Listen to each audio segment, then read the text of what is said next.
الحمد للہ وحدہ والصلاة والسلام علی من لا نبی بعدہ اما بعد فاعوذ باللہ من الشیطان الرجیم بسم اللہ الرحمن الرحیم وذروا ظاہر الاثم وباطنہ صدق اللہ العظیم۔ درود شریف پڑھو۔ اللہم صلی علی محمد کلما ذکرہ الذاکرون وصلی علی محمد کلما غفل عن ذکرہ الغافلون۔ یا رب صلی وسلم دائما ابدا علی حبیبک خیر الخلق کلہم۔ قابل احترام حضرات، سامعین کرام، میرے بزرگوں، عزیزوں، دینی بھائیوں، ہماری بات چل رہی تھی گناہ کسے کہتے ہیں، گناہ کے نقصانات کیا ہیں، اور گناہ کی سزائیں کتنی طریقے سے اللہ سبحانہ و تعالیٰ اپنے بندے اور اپنی بندیوں کو دیتے ہیں۔ سزا کی 3 قسم میں نے آپ کی خدمت میں عرض کی تھی۔ پہلی قسم تھی نکیر، دوسری قسم تھی تدبیر۔ اللہ خفیہ تدبیر کرتا ہے۔ جب بندہ گناہ پر اصرار کرنے لگتا ہے تو بندہ یہ سمجھتا ہے کہ میرا تو کام چل رہا ہے، حقیقت یہ نہیں ہوتی، بلکہ اللہ سبحانہ و تعالیٰ اپنی تدبیر خفیہ اور چھپے طور پر کرتے ہیں۔ جب ظاہر ہوتی ہے تب پتہ چلتا ہے کہ یہ میرے گناہ کی وجہ سے ہیں۔ آج جس گناہ کا تذکرہ کرنا ہے اور سزا کا تذکرہ کرنا ہے، اس گناہ کی سزا کا نام ہے تاخیر۔ بندہ گناہ پر گناہ کیے جا رہا ہے، عیش میں، عشرت میں، مزے میں زندگی گزار رہا ہے۔ اس لیے آپ بہت سارے فاسق اور فاجر گنہگاروں کو آپ دیکھتے ہوں گے کہ اللہ کی نافرمانی کھلے طور پر کر رہے ہیں، تندرستی بھی زبردست ہے اس کی، مال اور دولت سے بھی اللہ نے نواز رکھا ہے۔ دوسرے لفظوں میں اگر یوں کہیں کہ دنیا میں اس کی طوطی بولتی ہے، اس کے بول پر سب کچھ ہونے لگتا ہے، حالانکہ حقیقت میں ہم جب دیکھتے ہیں تو اس کی زندگی اللہ سے نافرمانی میں، معصیت میں، گناہوں میں ہوتی ہے۔ تو اس وقت بعض ہمارے ایمان والوں کے ایمان ڈاماڈول ہو جاتے ہیں اور یوں کہنے لگتے ہیں کہ دیکھو اتنا بڑا گنہگار ہے اور کتنا مست زندگی گزار رہا ہے۔ حقیقت یہ نہیں ہے، بلکہ یہ اللہ کی طرف سے تاخیر ہو رہی ہے۔ کیا ہو رہی ہے؟ اگر اس تاخیر میں بھی وہ سنبھل جاتا ہے تو اس کے لیے موقع اور چانس ہوتا ہے۔ اگر اس تاخیر کے اندر وہ اپنے آپ کو سنبھالتا نہیں ہے، اپنے پر کنٹرول نہیں کرتا، گناہ سے باز نہیں آتا ہے، تو اللہ سبحانہ و تعالیٰ فرماتے ہیں والذین کذبوا بآیاتنا، وہ لوگ جنہوں نے ہماری نشانیوں کو جھٹلایا، سنستدرجہم، ہم نے ان کو ڈھیل دی۔ بعض مرتبہ اللہ تعالیٰ اس کو ٹھوکر بھی دیتے ہیں، اور اس ٹھوکر سے وہ یوں سمجھتا ہے کہ ایسا تو ہوتا رہتا ہے، آنکھ نہیں کھلتی۔ اور بعض لوگ کبھی ٹھوکر کھاتے ہیں تو سمجھ لیتے ہیں کہ کوئی بات آئی ہے زندگی میں۔ اللہ فرماتے کہ وہ لوگ جنہوں نے ہماری آیتوں اور ہماری نشانیوں کو جھٹلایا، سنستدرجہم، ہم انہیں ڈھیل دیتے ہیں، حیث لا یعلمون، اور ڈھیل ایسی ہوتی ہے، تاخیر ہوتی ہے، لیٹ ہوتا ہے۔ اس لیٹ کا یہ غلط فائدہ اٹھاتا ہے۔ کیسا فائدہ اٹھاتا ہے؟ غلط فائدہ اٹھاتا ہے۔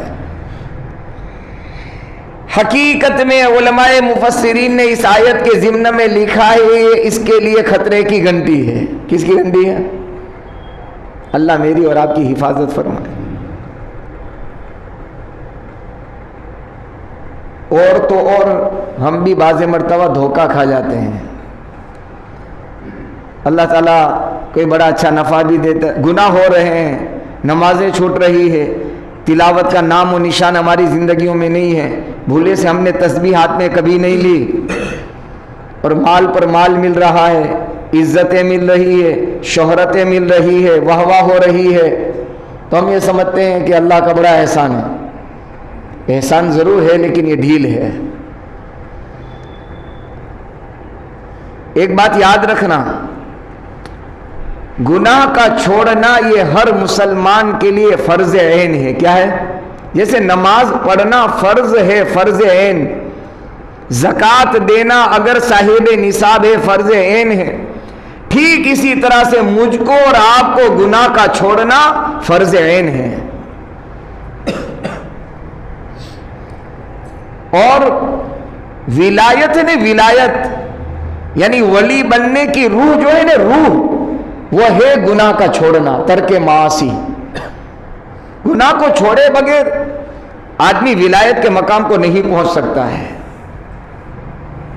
دوسری بات، ولی بننے کے لیے کچھ کرنے کی ضرورت نہیں ہے، کچھ چھوڑنے کی ضرورت ہے۔ کسی چیز کو اپنانے کی ضرورت نہیں ہے، کسی چیز سے بچنے کی ضرورت ہے۔ علماء نے تو یہاں تک لکھا ہے کہ اگر کوئی بندہ نفل عبادتیں چھوڑ رہا ہے، نہیں پڑھتا، لیکن اس کے ساتھ ساتھ گناہ سے بھی بچتا ہے، تو نفل عبادتوں کا ثواب گناہ کے چھوڑنے پر مل جائے گا۔ فرض عبادت، واجب عبادت کے علاوہ مجھ سے اور آپ سے نفل عبادتیں نہیں ہو رہی ہے کسی وجہ سے، لیکن ہم گناہ کو چھوڑ چکے ہیں، اللہ ہمارے اور آپ کے گناہ کے چھوڑنے پر ان نفل عبادتوں کا ثواب بغیر کیے وہ اللہ تعالیٰ عطا فرمائے گا۔ یہ اتنی بڑی نیکی کا کام ہے ترک گناہ، اللہ نصیب فرما دے موت سے پہلے۔ تو میں عرض یہ کر رہا تھا، یہ تیسری چیز ہے، اور تیسری سزا ہے کہ تاخیر۔ اللہ کی طرف سے سزا ملتی ہے لیکن لیٹ ملتی ہے۔ کیسی ملتی ہے؟ لیٹ، تاخیر ہوتی ہے، اور تاخیر کے اندر یہ دھوکے میں پڑ جاتا ہے۔ اس کو ایسا ہوتا ہے، اس کا ثبوت، اس کی دلیل سنن ترمذی کی روایت ہے۔ سیدنا ابو ہریرہ رضی اللہ تعالیٰ عنہ فرماتے ہیں کہ نبی اکرم صلی اللہ علیہ وسلم نے فرمایا، لا تغبطن فاجرا بنعمت فإنك لا تدري ما هو لاق يعود موته إن له عند الله قاتلا لا يموت، یعنی النار۔ کیا فرمایا؟ کوئی کسی فاجر کو دنیاوی نعمتوں اور عیاشیوں میں آسودہ دیکھ کر، ایک ہوتا ہے گنہگار اور ایک ہوتا ہے فاسق۔ فاسق کس کو کہتے ہیں؟ کھلم کھلا گناہ کرے۔ اس وقت مسلمان کا بڑا طبقہ روزہ چھوڑ کر کھلم کھلا گناہ کر رہا ہے، احساس تک ختم ہو گیا۔ ایک وقت تھا کہ کسی روزے دار کے سامنے کھانا اور پینا اتنا بھاری گناہ سمجھتا تھا، منہ چھپاتا تھا آدمی۔ ایک وقت تھا، بلکہ کسی طرح یہ محنت اور کوشش کرتا تھا کہ اس کو پتہ نہ چلے کہ میرا روزہ نہیں ہے۔ یوں آج سے چند سال پہلے کا حال دیکھ لو، مسلمان یوں سمجھتا تھا، یار میں نے روزہ نہیں، شرم محسوس کرتا تھا، اور روزے دار کے سامنے جانے اور کھانے اور اپنی چیز بتانے سے وہ پرہیز کرتا تھا۔ چند ہی سالوں میں ہم اللہ کے ایسے دلیر گنہگار بنے، باغی گنہگار بنے، ہم نے اللہ کے سامنے گناہ میں سینہ تان لیا ہے۔ اللہ حفاظت فرما دے۔ یہ جو اللہ کے ظالموں کی طرف سے مسلمانوں کی گرفت ہے، جو پکڑ ہے، اور یہ سزائیں ہیں، اور یہ جو حالات بگڑے ہیں کہ مسلمان کا نام سن کر ہی ان کو تیش آ جاتا ہے، جہاں سب سے پہلے قصوروار ہم ہیں۔ ہم نے اپنے گناہوں کے ذریعے سے معصیت اور کھلم کھلا معصیت، کھلم کھلا گناہ کر کے ہم نے اپنے اوپر مصیبت کو مول لیا ہے۔ تو نبی اکرم صلی اللہ علیہ وسلم فرماتے ہیں، کسی فاجر کو دنیاوی نعمتوں اور عیاشیوں میں آسودہ دیکھ کر، اچھا حال دیکھ کر اس پر رشک مت کرنا، رال مت ٹپکانا۔ اب بہت سارے گنہگاروں کو دیکھ کر لوگ رال ٹپکاتے ہیں، وہ اتنا بڑا آدمی دیکھو تو صحیح، لیکن یوں نہیں دیکھتا کہ کتنا بڑا اللہ کا نافرمان ہے۔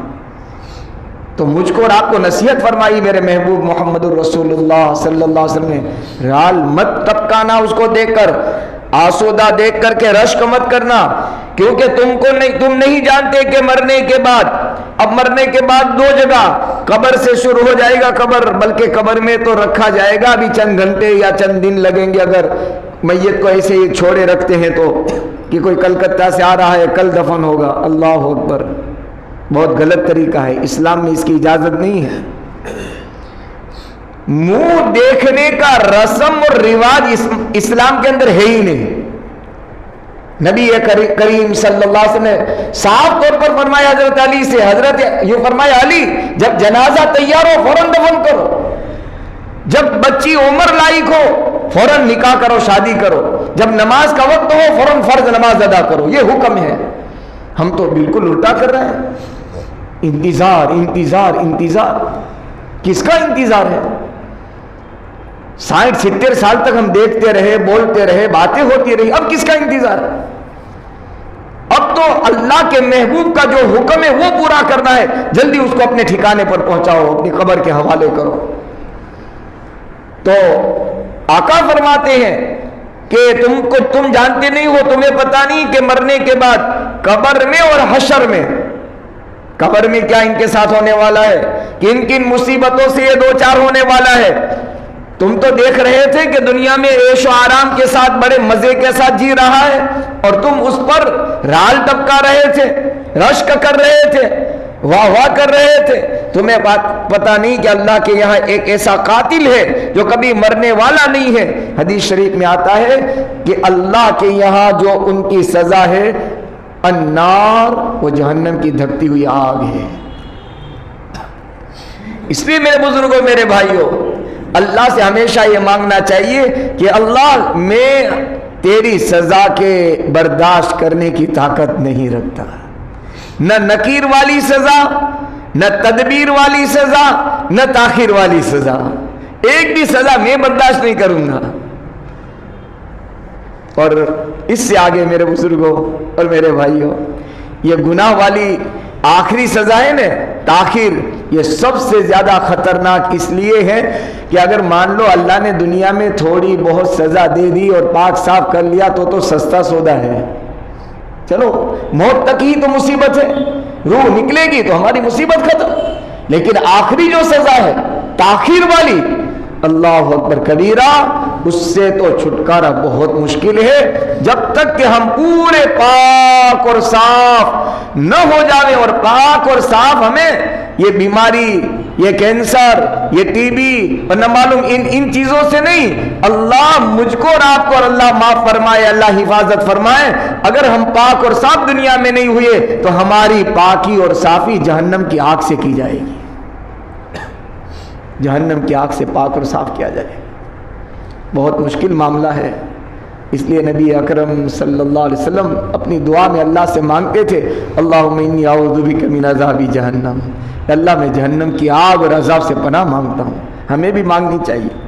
بہرحال ہمارے اس مضمون کا خلاصہ یہ ہے کہ گناہ کے جتنے بھی نقصانات ہیں اور جتنی بھی سزائیں ہیں، اس کی حفاظت کی شکل ایک ہی ہے، صرف اور صرف ایک ہے، وہ یہ کہ ہم مل کر عزم کریں، ارادہ کریں، نیتیں کریں۔ جیسے رمضان میں اللہ نے بچایا ہے، اللہ سے دعا کرے اللہ رمضان کے بعد موت تک گناہ سے بچنے کی توفیق دے دینا۔ چھوڑنا ہی چھوڑنا ہے گناہ کو، اس کے علاوہ کوئی ہمارے لیے راستہ، کوئی شکل نہیں ہے۔ اب جب ہم چھوڑ چکے تو اس کی شکل یہ ہے کہ پکی سچی توبہ کرے، معافی تلافی کرے اللہ کے سامنے، اور آئندہ کے لیے پختہ عزم کرے، ارادہ کرے۔ دیکھو قدم اٹھانے کے بغیر کچھ نہیں بنتا۔ باہر جائیں گے، کسی عورت پر نظر پڑے گی، فوراً کہیں گے میں اللہ سے توبہ کر کے آیا ہوں، نظر جھکا لینا، نظر نیچی کر دینا۔ کوئی غیبت کر رہا ہے، اگر طاقت ہے آپ کی، کوئی کسی کی برائی کر رہا ہے، آپ کی طاقت ہے، چھوڑ یار، اس کا عمل اس کے ساتھ، تیرا عمل میرا عمل میرے تیرے ساتھ، چھوڑ کیوں اس کو کر رہا ہے، اپنا کرے، اپنے کہہ دے۔ کہنے کی آپ کو میرے میں طاقت نہیں ہے، غیبت والے گناہ میں مبتلا ہونے کا خطرہ ہے۔ علماء نے لکھا ہے جگہ چھوڑ کے چلا جائے۔ آج کل بہانے بناتے ہم کو تو بہت آتا ہے، نماز چھوڑنے کے بہانے بناتے بہت آتا ہے، یہ تو نیکی سے گناہ سے بچنے کا بہانہ بنانا ہے کہ چلیے مجھے کام میں جا رہا ہوں۔ کام تو کس کو نہیں ہوتا، ہر ایک کو ہوتا ہے، مجھے کام میں جا رہا ہوں، پھر ملتے ہیں، ٹھیک ہے انشاءاللہ کر کے چل پڑو۔ کیوں ہم کسی کے گناہ کے مددگار بنے؟ اس لیے آسان شکل یہ ہے کہ بھائی ہم گناہوں سے توبہ کرے اور آئندہ نہ کرنے کا پختہ ارادہ کرے۔ ایک صحابی رضی اللہ تعالیٰ عنہ نبی اکرم صلی اللہ علیہ وسلم کی خدمت میں آ کر عرض کرنے لگے، یا رسول اللہ صلی اللہ علیہ وسلم، بہت بڑا عابد بننا چاہتا ہوں۔ کیا بننا چاہتا ہوں؟ عابد۔ تو آپ نے نفلیں نہیں بتائی، تلاوت نہیں بتائی، ذکر و اذکار نہیں بتایا، وظیفے نہیں بتایا، ایک جملہ کہا، صرف ایک جملہ۔ میرے محبوب کی بات کے اندر بڑی خوبیاں ہوتی ہیں۔ آپ کو اللہ نے جوامی الکلم دیا ہے۔ جوامی الکلم کہتے ہیں لفظ ایک ہو اور اس کے ہزاروں معنی ہوتے ہو۔ جیسے کہوت ہوتی ہے نا، دریا بکوزا، یعنی ایک لوٹے میں پورے سمندر کو داخل کر دینا، پیرو دینا، سما دینا۔ آپ نے ایک جملہ کہا، اتق المحارم۔ کیا فرمایا؟ گناہ سے بچ۔ اتق المحارم تکن عابد الناس۔ سارے لوگوں میں سب سے بڑا عبادت گزار تو بنے گا جب تو حرام چیزوں کو، گناہوں کو چھوڑ دے گا۔ کتنا آسان نسخہ ہے آسان لیکن کرنا مشکل ہے۔ مسئلہ یہ ہے کرنا مشکل۔ اس لیے میں نے کہا نا، گناہ کو چھوڑنا مشکل ہے، 2 رکعت نفل پڑھنا آسان ہے۔ لیکن بندہ جب محنت کرتا ہے نا، کوشش کرتا ہے تو اللہ مدد کرتا ہے، اللہ مدد کرتا ہے۔ میں نے واقعہ سنایا تھا نا ایک جوان کا، یہ اس نے نیت کی تھی کہ انشاءاللہ کسی غیر محرم کو، اجنبی عورت کو نہیں دیکھوں گا۔ سنایا تھا؟ نہیں؟ چلو سن لو، بھول گئے۔ میں نے وہ بد نظری کے اندر نظروں کی حفاظت میں سنایا تھا، لیکن ایک ٹائم چلا جاتا ہے تو نسیہ منسیہ ہو جاتا ہے۔ کسی سے پیسے لینے ہو تو وہ بہت یاد رہتے ہیں، سالوں بعد بھی، یار تو بھول گیا یار، مجھے ابھی تک یاد ہے، میرے پاس لکھا ہوا بھی ہے۔ خیر، نوجوان نے عزم کیا، ارادہ کیا، انشاءاللہ کبھی کسی غیر محرم پر نظر نہیں ڈالوں گا، نہیں دیکھوں گا۔ اب جا رہا تھا، اب جاتے جاتے راستے میں اس کو راستہ تلاش کرنے کی ضرورت پیش آئی۔ اب کوئی نظر نہیں آتا۔ اچھا، دوسری بات یہ کہ اس ویرانے میں سامنے سے ایک عورت آ رہی ہے، کوئی مرد نہیں۔ اب پوچھے تو بھی مسئلہ، اس کی ضرورت تھی، پوچھنا ضروری تھا اور بچنا بھی ضروری تھا۔ اور یہاں سے اندر سے وہ شیطان اس کو ابھار رہا ہے، تو کہ نفس عادی ہو چکا ہے ہم سب کا، تو دیکھ لو نہیں تھوڑی دیر کے لیے۔ میرے محبوب محمد الرسول اللہ صلی اللہ علیہ وسلم نے فرمایا، اگر اس گناہ سے توبہ نہ کی ہے تو ایمان کا خطرہ ہے، سلب ایمان کا خطرہ ہے۔ اب اللہ نے چلتے چلتے، وہ جس راستے سے آ رہی تھی اور اس کے راستے کے درمیان میں چوراہا پڑتا تھا، 4 راستے پڑتے تھے،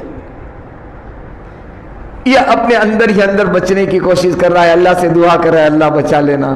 اندر سے نفس و شیطان پیچھے لگا ہے، کہہ رہا ہے دیکھ لے، پوچھ لے اس سے راستہ۔ پوچھتا ہوں تو نظر پڑ جاتی ہے، ضرورت بھی ہے، لیکن اللہ تو بچا لینا، مجھے راستہ دکھا دے، میں بھٹکا ہوا ہوں، راستہ ملتا نہیں ہے۔ اب جیسے ہی وہ قریب آئی، 4 راستے سے داہنی طرف کے رائٹ ہینڈ راستے سے آواز آئی، اے اللہ کے بندے ادھر آ۔ اس نے دیکھا کوئی مجھے بلا رہا ہے، یہ اس طرف متوجہ ہوا اور یوں چلنے کا ارادہ کیا تو وہاں کوئی نظر آیا نہیں، اور یہ عورت یہاں سے آگے چل پڑی۔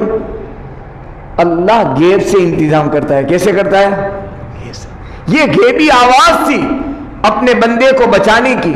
اللہ نے فرشتوں کو بھیج دیا کہ میرا بندہ محنت کر چکا ہے، پکا ارادہ کر چکا ہے، توبہ کر چکا ہے، اب اس کے بچنے کی شکل میرے فرشتوں تمہیں اختیار کرنی ہے، تمہیں پلاننگ کرنا ہے۔ آواز آئی، وہ اس طرف گیا، یہ مستورات یہاں سے گزر گئی۔ اللہ نے بد نظری کے گناہ، نامحرم کے دیکھنے کے حرام گناہ سے اللہ نے اس کی حفاظت فرما لی۔ تو بہرحال عرض میں کرنا چاہ رہا تھا، متقی بننے کے لیے کچھ کرنا نہیں ہے، کچھ چھوڑنا ہے۔ اور وہ چھوڑنا کیا ہے؟ ظاہری گناہ، باطینی گناہ، رات کے گناہ، دن کے گناہ، چھوٹے گناہ، بڑے گناہ، ارادے والے گناہ اور بغیر ارادے والے، سارے گناہوں سے اپنے آپ کو بچائیں گے، اپنے آپ کی حفاظت کرنے کی کوشش کریں گے، اللہ ہم سب کی مدد کرے گا۔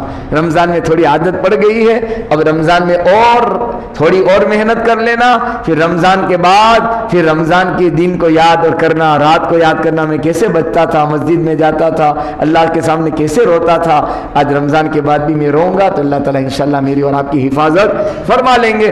آخری بات یہ ہے کہ اب گناہ ہو جاوے تو توبہ کریں، لیکن گناہ سے بچنے کا طریقہ کیا ہے؟